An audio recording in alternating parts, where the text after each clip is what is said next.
Hi, we're in the South Shore area, or what's known as the South Shore area, and I'm talking to Arthur Ziegler. Hi, Glad Arthur. to be here. Thank you. Yeah, thanks. So tell me, I heard you're the guy to talk to when you're talking about South Shore, or what do you like to call this area? I would call it Station Square. Station Square. Yes. Okay. And because there's no, I guess you were saying before, there's no real shore. Well, rivers do not have shores. Rivers have banks. Yeah. Our architectural historian was always fond of pointing that out. Yeah. And we've kind of glamorized bank into shore. Uh-huh. And over here we really don't have what you'd even call a shore because we have a wall along the river and a railroad track. Yeah. And then you have, I guess, also the, what's right behind us is the old P&LE railroad station. Which is now also... The Landmarks building, which is an office building, and right here, we're sitting in front of that building. There was a magnificent structure across the bridge here, under which you would stand to wait for the trolley car to get you into town or out to the South Hills, and you would walk down the set of stairs right in front of us to get on a train. Mm-hmm. And when this building was erected in 1901, and for a good many years thereafter, there were nearly 100 passenger trains a day out of the station. Wow. By 1975, when we arrived, there was 2 cars going to Beaver Falls morning and evening. It came up in the morning, went back in the evening. Uh-huh. And that lasted about another 10 years, and then there were no passenger trains. Mm-hmm. And that was around... like most of America. Yeah. And now and then for a while, this area has changed a lot. In relatively recently, it's been built up. Yeah, well, into something different. Station Square began in 1975, and we began with an idea. We're not planners. Right. We at Landmarks we like to be doers, mm-hmm. and we had been working in neighborhoods throughout Pittsburgh for the preceding 10 years. And we felt that at that time we were the 3rd largest corporate headquarters city in America. So there ought to be an interest in middle income retail, restaurants, bars, but there wasn't. Right. We had 5 department stores at that time, and some retail downtown. Right. But you sort of ate in your club, Yeah. or at Tambellini's or Blandy's if you went out. Uh-huh. And you went to New York if you had money to buy your suit or your dress. Yeah. And so we thought a series of things. One is we had a river bank, and nobody had ever eaten on a river in Pittsburgh. Nobody had ever shopped on a river. Nobody ever walked along a river. Yeah. There was Point Park, which has always been empty unless there's an event. And we wanted to build a trail along the river, so we built the first one. It was about 1.25 miles. And we wanted to develop restaurants, bars, shops, and office space. Right. And we did. And we also had a goal of showing that our form of urban renewal, which was to reuse the existing, Yeah. capitalize on what we thought was an existing market, capitalize on existing amenities like a river. We Yeah. have 6 riverfronts in Pittsburgh and have never used any of them except for industry. Would make a program. Yeah. It would make it work. It would attract people into a city that did not attract people at that time. And so we set out with converting the main waiting room of the station in this building into a restaurant, and we got Chuck Muir from Detroit. It took 2 years to find someone who believed in Pittsburgh and would do it. He built the biggest restaurant in Pittsburgh at the time. And then we did shops. And office space, and a trail, and open space. And we wanted to show also that it could be done without these huge costs to the taxpayers. Every urban renewal project of the mid-20th century was hugely expensive in terms of taxpayer money, Right. loss of business, loss of buildings, uprooting of people. Yeah. Get out of here, we're going to do this over for you, but you won't be here. And so you had Gateway Center, you had Allegheny Center, you had the Lower Hill, you had East Liberty, you had the edge of Wilkinsburg, on and on. And none of it worked. Right. And we wanted to show that our way would work. Yeah. And as a consequence, Station Square was the only major, in fact, it was the largest in terms of land size, 52 acres, renewal project in the 20th century, second half of the 20th century in Pittsburgh, that worked. It paid full taxes. It had no city money, no county money, no state money, and only a few hundred feet of sewer line paid for by federal money, and that was it. Yeah. But that's you took this idea, which is like real renewal, and real renewal means you do it efficiently. Renewing. Yeah, you do it efficiently by, and these are also like really great things. It happens to be that it coincides with being great things that yes. You take this culture and you take this all this history and you sort of show you highlight it and you make it better. You use the existing stuff. And you also take advantage of the natural resources, like the river and the hills and whatnot. And by taking advantage, you help it, you help showcase it, but you also help yourself. It makes it better and easier and more workable. Well, look what you have here. Everyone said Station Square wouldn't work. Mm. You look at the city. You cross the oldest bridge in Pittsburgh, Smithfield Street Bridge, to get to the city or to get here. Mm-hmm. You have a river that was being cleaned. Mm-hmm. You have marvelous historic buildings of all kinds, warehouses, train station, office buildings, etc. And you have a piece of land under one ownership. It was the railroad, became ours. Pittsburgh History and Landmarks owned it all at one point. And we also were in no way a burden to the taxpayer.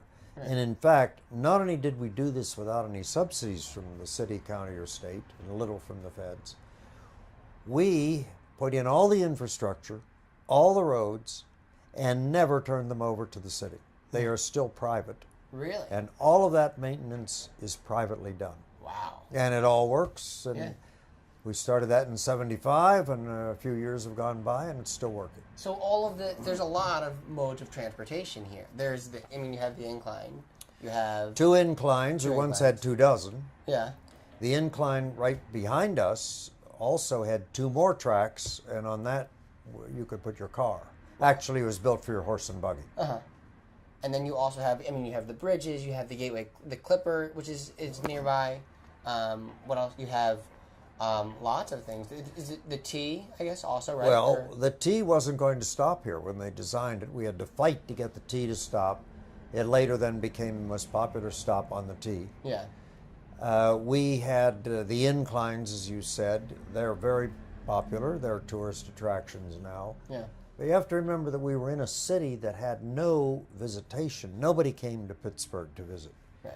And when we sold Station Square in 1994, we had 3 million visitors a year.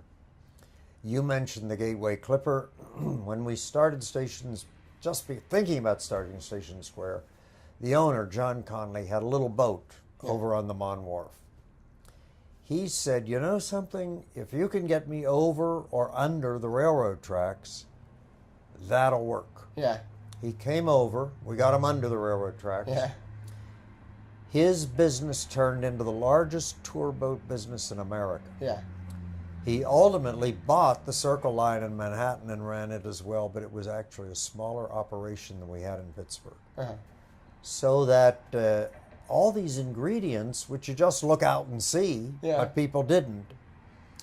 When they went to do Allegheny Center, let's say, or the Lower Hill or East Liberty, instead of saying what's good here, they said what's bad here, and turned the good into bad, labeled it bad, and then said we have to get rid of it. You could, and you could have done the same thing with the Monongahela. You could, at one time it was much dirtier. Oh, yes. And now it's really clean. It's very clean. Well, the river cleanup has been excellent. The building of trails to enjoy the river edge has been pleasant. But this has been a tough town to get to recognize its own virtues, its own possibilities. It does now a much better job, but it's really taken half a century to get there. And you see it going on now all over the place, neighborhood restoration, downtown being restored not removed, as Tom Murphy wanted to do not long ago. Yeah.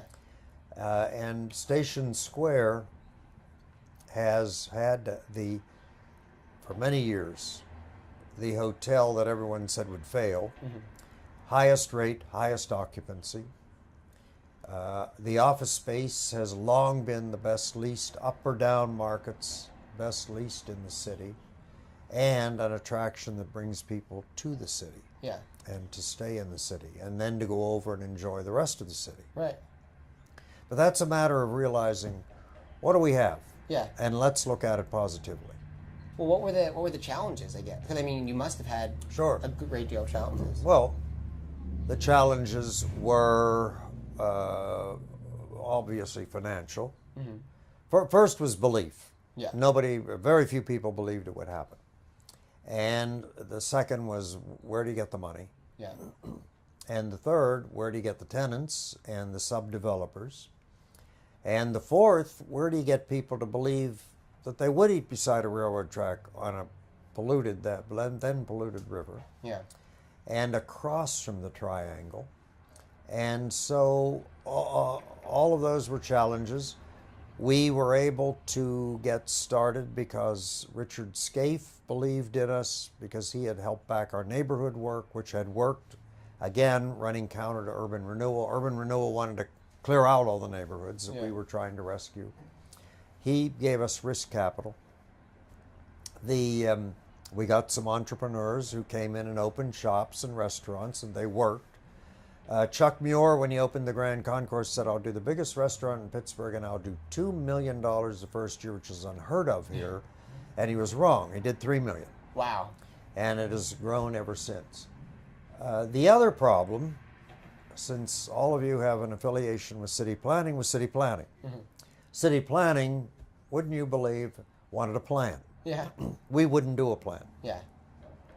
We said, no, we can't. We have to feel our way. We have to feel the market. Yeah. So we're going to start with a big restaurant and a little office building, conversion of an old express house into an office building. And we're going to put some shops in the freight house. Mm-hmm. And they were unhappy because we couldn't do a master plan. But I said, we're just going to do this piecemeal. We're going to see what works. And we did that, and then we said, gee, we think we could expand the shops, and gee, we think we could have a hotel in the water. Yeah. And we kept that up. And fortunately, at that time, we had Pete Flaherty as mayor, and he, with Dick Scaife as the financial backer, Pete Flaherty as the mayor, believed in our process, and we got it done. I think that would be a lot more difficult today. The planning process is much more fixed. Yeah. And so I don't know that we could get away with it today. But it was impossible to plan that. Yeah.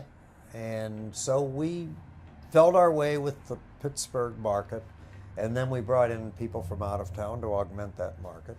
And the South Shore has bloomed ever since. We sold it in '94, but Forest City has added to it. And I think housing will be coming here soon. That'll be great. And maybe more office or hotel, we will see. But what happened is, because it worked, we now have South Side Works. We have a lot of development on the North Shore. Hotels, for example, office. We have restaurants everywhere, bars everywhere, downtown, on the riverfronts, off the riverfronts. What we did was validate a series of markets. Mm-hmm. And once that's done, the private sector came in and went to work. Yeah. And Pittsburgh is a very different place today because of what happened on the South Shore. That's good. I think we got a lot for this interview. And thanks for being on. Okay.